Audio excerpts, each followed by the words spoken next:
বলো। হ্যালো বন্ধুরা, কি করছো সবাই তুমি? কি করছো সবাই তুমি? কি করছো সবাই তোমরা? কি করছো সবাই তুমি? আহ, বলো গুড মর্নিং। Good morning. কি করছো সবাই তোমরা? সবাই তোমরা কি করছো? আর সবাই ভালো আছো? সবাই ভালো আছো? জয় শ্রীরাম। জয় শ্রীরাম। বলো জয় শ্রীরাম। জয় শ্রীরাম, জয় শ্রীরাম। এখন বাজে কটা? এখন 8:30 বাজে। আমার কাজ সব হয়ে গেছে। আবার চা খেতে বসেছি। চা খাবো, খেয়ে তারপর নিচে যাবো না গুবলু? হুম। আর গুবলু খালি বালিশ ছাড়া ও চলতে পারে না, এই খালি বালিশটা নিয়ে। বালিশের ওয়ারের কোণটা, এই ওয়ারের কোণটা এরকম নাকে গুঁজবে, এরকম নাকে গুঁজবে, কানে গুঁজবে, চুপ করে শুয়ে থাকবে। ওর একটাই কাজ, ওর কোনো জ্বালাতন নেই, খেলা নেই, কিছুই নেই। ওই বালিশের ওয়ারটা নাকে গুঁজে, কানে গুঁজে বসে থাকবে, শুয়ে থাকবে। চলো আমি চা খাই, দিয়ে নিচে যাই, চলো। না, কি না? পিসা বলেছে হুম, পড়া করতে। পিসা বলেছে পড়া করতে। তা পড়া করতে হবে তাহলে, পড়া করতে হবে। খেয়ে নাও, দিয়ে খেয়ে পড়তে বসো। হুম, ঠিক আছে। তাহলে ওই নিচে চলো বারান্দায়, তুমি পড়া করবো আর আমি রান্না করবো, তোমাকে লিখতে দেবো, ঠিক আছে? এখন না পড়ে। হয়ে গেল। ওনার নাম শুনলেই পড়ে। কোন পিসা বলেছে, বড় পিসা না ছোট পিসা বলেছে? হুম, একটা পিসা, একটা দুটো পিসা। কি একটা দুটো পিসা? কোন পিসা বলেছে পড়ার জন্য? একটা পিসা, একটা বড় পিসা। বলো বড় পিসা আর ছোট পিসা দুজনাই বলেছে পড়ার জন্য। দুটোই। হ্যাঁ, পড়াশোনা করতে হবে। পড়াশোনা না করলে তো বড় হবে না, এরকম ছোটই থেকে যাবা। গাড়ি চালাতে পারবা না, পুলিশ হতে পারবা না। তুমি পুলিশ হবা বলছিলে, পড়াশোনা না করলে তো হবেই না পুলিশ। দেখাবা। চল চাটা খাই। গুড মর্নিং সবাইকে, কেমন আছো সবাই? আশা করি সবাই ভালো আছো, আর আমি ভালোই আছি। তো এবার চাটা খেয়ে নিচে এলাম। আর এই পাট শাক দেখছো, পাট শাকগুলো আমাদের জমি থেকেই নিয়ে এসছে। তো এবার আমাদের পাট শাকের ভুঁয়ে জমিতে, মানে পাট শাক খুব ঘন হয়ে থাকলে ওগুলো তুলে পরিষ্কার করতে হয়, তো তুলে তুলে ফাঁকা করতে হয়, তা না হলে পাট গাছগুলো ভালো লম্বা হবে না, মোটা হবে না। তো তার জন্য আমাদের ওই পাটের জমিতে মুনিশ লেগেছে, ওই পাট গাছগুলোকে তুলে আর কি যে মানে ফাঁকা করছে, যাতে সুন্দরভাবে পাটগুলো হয়। তো এবার অতগুলো পাট গাছ তুলে দিচ্ছে, ছোট ছোট তো এখন খুব বেশি তো লম্বা হয়নি। তো এবার ওগুলো তো খাওয়া যাবে শাকগুলো। তো জেঠু কালকে বাড়িতে নিয়ে এসেছিলো, বাড়িতেই নিয়ে আসে যদিও। তো এবার কালকে জেঠু বিকেলবেলা ওগুলো বাছাই করে আটি বেঁধে পরিষ্কার করে আজকে ভোরবেলা সকালবেলা ওই পাইকারি বিক্রি করে দিয়েছে। কারণ পাট শাক সবাই মোটামুটি ভালোই বাসে খেতে। আর এমনিতেও আমার শ্বশুর সুস্থ থাকলে বাবা কিন্তু আরও আগে থেকে পাট গাছ তুলে পুরো পরিষ্কার করে এনে বিক্রি করতো বাবা।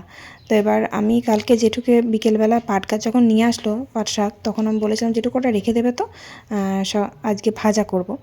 তো যেটু কটা রেখে দিয়েছিল, তাও মোটামুটি অনেকগুলোই রেখে দিয়েছে। তো আজকে আর ঝোল করব না, কারণ পাট গাছটা না একটু মানে বৃষ্টি হয়েছে তো, দিয়ে কেমন একটা খসখসে ভাব হয়ে গেছে। জানি পাট গাছে নাকি জল পেলে পাট গাছ আরও সুন্দর হয়, পাতাগুলো বড় হয়েছে কিন্তু কেমন খসখসে ভাব হয়ে আছে, কেন বুঝতে পারছি না। তো এই শাকগুলো না মানে যখন নরম হবে, সফট হবে, তখন ঝোল খেতে ভালো লাগবে। এখন খসখসে হয়ে গেছে, ঝোলটা ভালো লাগবে না, তাই আজকে ভাজা করব। তো শাকগুলো মোটামুটি অর্ধেক বাছা হয়ে গেছে, মা বাছছিল, আমি এসে কটা বাছলাম। আর ওদিকে ভাত বসিয়ে দিয়েছি, আর ডালটা আলাদা করে কড়াইয়ে সেদ্ধ করতে দিলাম। দুটো উনুন, একটা উনুনে বসিয়ে দিয়েছি কড়াই।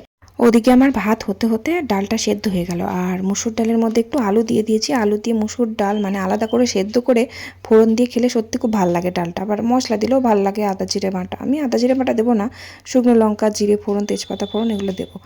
আর অনেকদিন হয়ে গেল তোমাদের নামগুলো নেওয়া হয়নি, চলো নামগুলো আজকে নেওয়া যাক। পূজা দত্ত কমেন্ট করার জন্য থ্যাংক ইউ সো মাচ। আর তেজপুর আসাম থেকে মোনালিসা কমেন্ট করার জন্য থ্যাংক ইউ সো মাচ। আর রুমা খাতুন কমেন্ট করার জন্য থ্যাংক ইউ সো মাচ। আর বিনীতা তালুকদার কমেন্ট করেছে, দিদি তোমার বুকে ব্যথাটা কমেছে? হ্যাঁ, আমার আগের থেকে বুকে ব্যথা অনেক কমেছে, মানে কমেই গেছে একদম, আমি ভালো আছি। কমেন্ট করার জন্য থ্যাংক ইউ সো মাচ। আর একজনের কমেন্ট নাম নেব, সেটা হলো জয় ইন লাভ, নাম দেওয়া নেই। তো কমেন্ট করার জন্য থ্যাংক ইউ সো মাচ। তো এবার রান্না কি করলাম দেখো, পটল ছিল, পটলগুলো ভাজা করলাম। পটল ভাজা একটু জলখাবার খাওয়ার জন্য করলাম। তো আমার ননদ কিন্তু এসেছে, আমার ননদ আছে। তো এবার জলখাবারে ভাত টাত খাওয়ার জন্য একটু আধটু টুকটাক আলু ভাজা পটল ভাজাগুলো ভাজি। তো এবার আলুটাও ভাজলাম ওই ছোলা দিয়ে, ছোলা ভিজিয়ে রেখেছিলাম। তো ছোলা দিয়ে আলু ভাজা কিন্তু খুব ভালো লাগে, একটু পেঁয়াজ একটু রসুন দিয়ে ভাজলে। তো আলু ছোলা ভাজলাম পেঁয়াজ দিয়ে, আর পটল ভাজা করলাম। আর পাট শাকটা, এই যে পাট শাক ভাজা করলাম, একটু সেদ্ধ করে নিয়েছিলাম, সেদ্ধ করে নুন দিয়ে সেদ্ধ করে নিয়েছিলাম, নুন হলুদ দিয়ে একটু রসুন শুকনো লঙ্কা ফোড়ন দিয়ে ভাজা করলাম। পাট শাকের ভাজাটা কিন্তু আমাদের বাড়িতে মানে আমার ছেলে, আমার বর, এরা সব খেতে ভালোবাসে না। পাট শাকের ঝোল খুব ভালোবাসে। পাট শাক আনলে কিন্তু দুরকম করা হয়। তো এবার ওই শাকগুলো ঝোল করলে ভালো লাগবে না, ওরাই খেতে পারবে না, ওই জন্য করলাম না। অনেকগুলো শাকই ছিল, তো এবার বেছে বেছে যেগুলো ভালো সেগুলো নিয়েছি। এবার কালকে রান্না, তো এবার দিনের তুলে নিয়ে আসলে সেটা করলে একটু বেশ টাটকা শাক ধরো খুব ভালো হয়। এবার কালকে তুলে এনেছে তো দিয়ে কেমন মরা মরা হয়ে গেছে শাকগুলো। এবার ওই শাকগুলো ভালো করে বেছে নিয়ে আমি ভাজা করলাম। আর ঝোল হলে আমার বড় ছেলে ওই দিয়ে ভাত খেয়ে নেয়, মানে এমন ভালোবাসে খেতে, ওই সব ভাতটাই ওই পাট শাকের ঝোল মাখবে, একটু লেবুর রস মাখবে, দিয়ে সব সব করে খেয়ে নেবে। মানে ও এমনিতে খেতে 10 ঘন্টা লাগায়, মানে সত্যি করে ও ভাত খেতে প্রায় পাক্কা 40 মিনিট লাগায় ভাত খেতে। আমাদের খাওয়া হয়ে গিয়ে হজম হয়ে যায়, ও ভাত খেতে এত লেট করে। এবার পাট শাকের ঝোল, তারপরে ভেন্ডি এগুলো খুব ভালোবাসে, ভেন্ডি সিদ্ধ, তারপরে ভেন্ডির তরকারি, এগুলো খুব ভালোবাসে। মানে একটু লালানি টাইপের তো, দিয়ে ওগুলো খেয়ে নেয়, খুব তাড়াতাড়ি ভাত খাওয়া হয়ে যায় ওই দিয়ে। এবার পাট শাক ভাজা দিলে কিন্তু উনি খাবে না, আমার বড় তাই পাট শাক ভাজা মোটেই পছন্দ করে না, আর বড় ছিল তাই। ওদিকে আমার শ্বশুরমশাই পাট শাকের ঝোল ভালোবাসে, মা ভালোবাসে, মা ভাজা খায় না, ভাজা খেতে ভালোবাসি শুধু আমি আর জেঠু। তো এবার কিছু করার নেই, ওই শাকগুলো মা নিজেই বললো যে ভাজা করো, ঝোল করলে ভালো লাগবে না খেতে, তাই জন্য আরও করলাম না। আর ওই যে একটু মুসুর ডাল করলাম। আবার আমার বর আবার টক ডাল ছাড়া খায় না, মানে এক একজনের, আমাদের বাড়িতে এক একজনের এক এক রকমের খাবার আমাকে বানাতে হয়।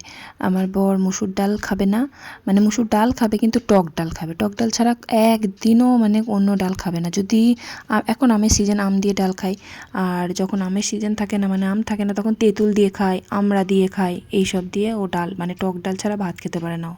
তাই ওর জন্য ডাল তো আমাকে করতেই হয়। আর এদিকে আমার বাড়িতে সবাই কিন্তু টক ডাল পছন্দ করে, মানে এক একদিন খাইতে বলে, রোজ ভালো লাগে। তো এবার গুবলু সোনা টক ডাল দিয়ে, ওকে দিই না টক ডাল, গুবলুর জন্য আলাদা ডাল হয়, আবার টক ডাল হয়, 2 রকমের ডাল হয়। ডাল করলেই 2 রকম করতে হবে। আবার যদি এক একদিন আমাদের কলাইয়ের ডাল খেতে ইচ্ছা করে, সেদিনকেও আবার 3 রকমের ডাল করতে হয়। একটা হচ্ছে টক ডাল, কলাইয়ের ডাল, আর গুবলুর জন্য আলাদা ডাল। আর যাই হোক, তো এবার ডাল করলাম, আর মাছের ডিম এনেছিল, মাছের ডিমটা আলাদা করে ভাজা করলাম। মানে আমাদের যেটাই হোক না কেন বাড়িতে সব 2 রকম করে রান্না করতে হয়, মানে একটা জিনিস 2 রকম করে। মাছের ডিমটা আবার পেঁয়াজ দিয়ে ভালোবাসে না আমার বর, মানে পেঁয়াজ দিয়ে শুধু ভালোবাসে। আর আমার শ্বশুর মশাই পেঁয়াজ না দিলে খাবে না, মানে বেশি বেশি করে পেঁয়াজ থাকতে হবে, তা নাহলে খাবে না। তো পেঁয়াজ দিয়ে কিছুটা ভাজলাম, আর পেঁয়াজ ছাড়া আমার ছেলেরা মোটেই খাবে না, আমার ছেলেরাও খাবে না, ওদিকে আমার বড় খায় না, মানে পেঁয়াজ দেওয়াটা। তো ওদের জন্য পেঁয়াজ ছাড়া ভাজলাম। আর আলু দিয়ে পটল দিয়ে একটা তরকারি করতে হলো, কারণ আলু সেরকম কোনো তরকারি হয়নি, একটা ঝোল ঝাল কিছু হয়নি, মানে এত কিছু তরকারি করলাম তাও হবে না, তাই আলু পটল দিয়ে একটা তরকারিও করলাম, পাতলা পাতলা করে আলু দিলাম, আর ওই ফালা ফালা করে পটল কেটে পেঁয়াজ দিয়ে আদা জিরে বাটা দিয়ে তরকারি করলাম। আর ওর মধ্যে ওই যে মাছের ডিমের বড়া করেছিলাম, ওই মানে পেঁয়াজ ছাড়া যেটা, ওটা ওই ঝোলের মধ্যে 2টো দিয়ে দিলাম, কারণ আমার জেঠু শ্বশুর আবার ওই বড়া শুকনো খেতে পারে না, দাঁতে লাগে, তাই জেঠুর জন্য ঝোলের মধ্যে দিয়ে দিলাম। জেঠু ওই মাছের ডিমের বড়া ভাজলে জেঠু বলে যে আমারটা ঝোলের মধ্যে দিয়ে দেবে, তাই ঝোলের মধ্যে আমি দিয়ে দিলাম। দুপুরবেলা খাওয়া দাওয়াটা মানে কি বলবো, খাবারের থেকে মানে ভাতের থেকে তরকারি বেশি হয়ে গেছিলো। পাট শাক ভাজা, আলু সিদ্ধ ছিল, পটল ভাজা, আলু ভাজা, মাছের ডিমের বড়া, আবার ডাল, আবার আলু পটলের তরকারি, মানে 7 রকমের পদ করা হয়েছে। যাই হোক, দুপুরবেলা খাওয়া দাওয়া করলাম। আর এই যে আমগুলো কালকে কেটে রেখে দিয়েছিলাম, তো কালকে তো নুন মাখাতে মনে ছিল না, আমি আবার আজকে সকালবেলা নুন মাখিয়ে রোদে দিয়ে দিয়েছিলাম। তো এবার আজকে যদি আচারটা না করে ফেলি তাহলে কিন্তু আমগুলো নষ্ট হয়ে যাবে, তো ওই জন্য আমি আচারটা করে ফেলছি। 2 রকমের আচার করব, একটা হচ্ছে ওই যে রসুন দিয়ে ঝাল আচার, আর একটা হচ্ছে যে ওই গুড়ের আচার। তো গুড়ের আচারটা আগে করে নিই, তারপর লাস্টে রসুন আচারটা করব। গুড়ের আচার যেভাবে করে, শুকনো লঙ্কা দিয়ে দিয়েছি বেশি করে, অনেকগুলো শুকনো লঙ্কা দিয়েছি, কারণ আর তো কোনো ঝাল টাল দেবো না, গুঁড়ো লঙ্কাও দেবো না, ঝালটা না হলে আচারে ভাল লাগে না খেতে। অনেকগুলো শুকনো লঙ্কা ফাটিয়ে দিয়েছি, গোটা গোটাই আছে কিন্তু একটু করে মানে মাঝে ফাটানো আছে। তো 5 ফোড়ন দিলাম বেশি করে, দিয়ে আমগুলো একটু ভালো করে ভেজে ভেজে নিলাম।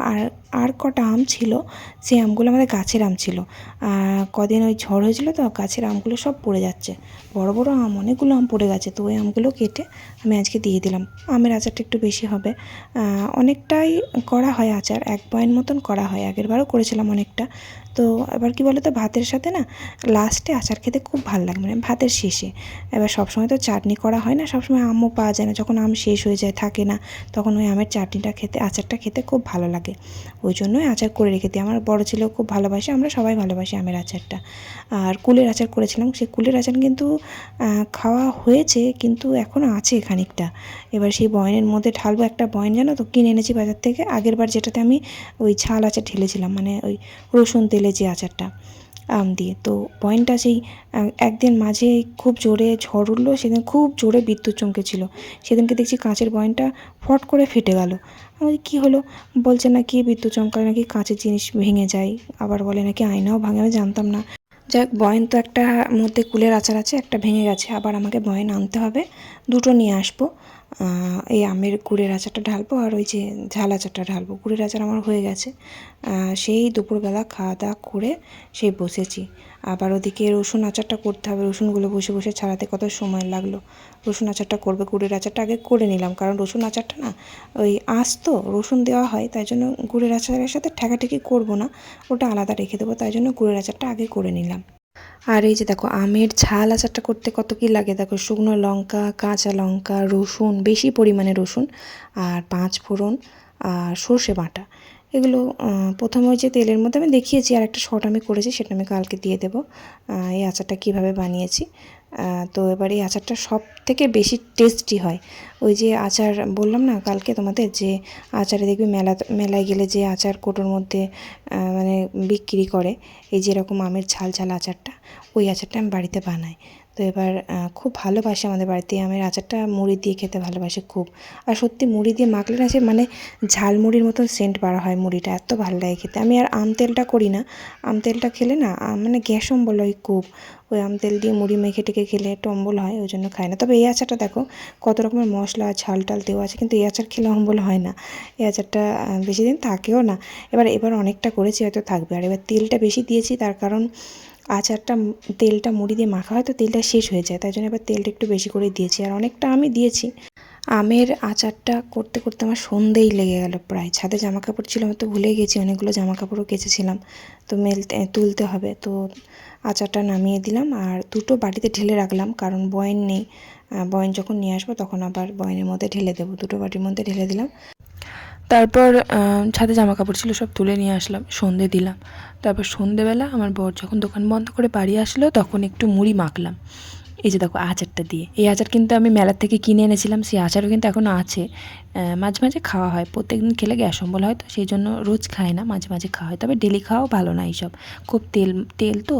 তো এবার মুড়ি মাখলাম, একটু পেঁয়াজ, তারপরে রসুন কুচি, আদা কুচি, লঙ্কা কুচি, আর একটা সিঙ্গারা ছিল, জেঠু এনেছিল বাজার থেকে, আমাকে দিয়েছিল খাওয়ার জন্য, তো ওই সিঙ্গারাটাও দিয়ে দিয়েছি। আর ওই আম তেলের একটু আম আর একটু তেল দিলাম, আর চানাচুর দিয়েছি। আর এই যে দেখো, আমার ননদিনীও এখানে চলে এসছে আজকে। এটা হচ্ছে সেই যে কালকে দেওরকে দেখলে না, ওই দেওরের দিদি, নিজের দিদি হয়। তো এবার আমরা সবাই মিলে একসাথে জমিয়ে বেশ ঝালমুড়ির মতন করে মেখে খেলাম। তো চলো, ভিডিওটা ভালো লাগলে অবশ্যই লাইক করে একটা কমেন্ট করে দিও। ভালো থেকো সবাই, আজকের মতো tata, bye bye, good night.